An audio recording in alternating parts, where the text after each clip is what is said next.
మల్లన్నకు కోడె మొక్కులు, కీసరగుట్ట రామలింగన్నకు కోటి మొక్కులు, కొమరెల్లి మల్లన్నకు పాలాభిషేకాలు, చెరువుగట్టు రామలింగేశ్వరునికి రుద్రాభిషేకాలు, కాళేశ్వరం ముక్తీశ్వరునికి జలాభిషేకాలు. ఇట్లా శివయ్య గుళ్లకు శీతం వచ్చిండ్రు. ఆ పరమేశ్వరుడు కంఠంలో ఆలాహలం ఉండడం చేత వేడిగా ఉంటాడు కాబట్టి అభిషేక ప్రియుడు. స్వామికి కరివేడు జలం మారేడు జలం ఒక్కసారి ఒక బిల్వాన్ని పెట్టితే కోటి జన్మ కృతం పాపం స్మరణేనమనిష్యది, కోటి జన్మ పాపాలు నశించాలని.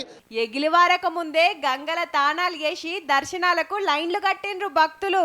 సెంటర్ మంత్రి బండి సంజయ్ సారు రాజన్నకు పట్టుబట్టలు పెట్టిండు. మంత్రులు, ఎమ్మెల్యేలు, ఎంపీలు గుళ్ళకాడ పూజలు చేసిండ్రు. ఎవ్వలి ఇలాకలాళ్ళు.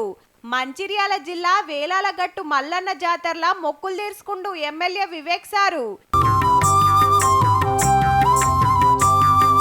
ఏ గుడి కాడ చూడు ఇంతింత పొడుగు లైన్లు.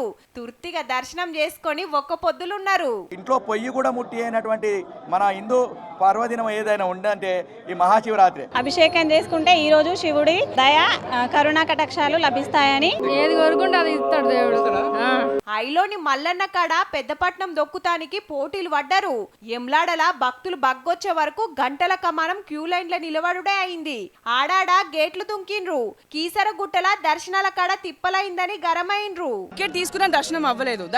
That's what the previous person spoke about the money. ఏ ఊరి గుడి కాడ చూసినా భజనలు, కీర్తనలు నడిచినాయి. రంగురంగుల లైట్లతోటి మంచిగా శృంగారిచ్చిండ్రు గుళ్ళను. రాత్రికి చాలా మంది జాగారం ఉంటాండ్రు. జాగారం చేయడం వల్ల తన కోరికలు తీరుతాయని. జాగారం ఏముండం కానీ మేము ఉపవాసం మాత్రం ఉంటాము. మనకన్నే కాదు దేశమంతా శివరాత్రి సంబురమే. కాశీకి శీతం వచ్చిండ్రు నాగసాధవులు. ఇట్లా గాలి మోటార్లకెళ్లి పువ్వులు చల్లిండ్రు. ప్రతి నెల శివరాత్రి వస్తది గాని 11 నెలల తర్వాత వచ్చేది మహాశివరాత్రి కాబట్టి ఇంత భక్తితోటి పూజలు చేస్తారన్నట్టు.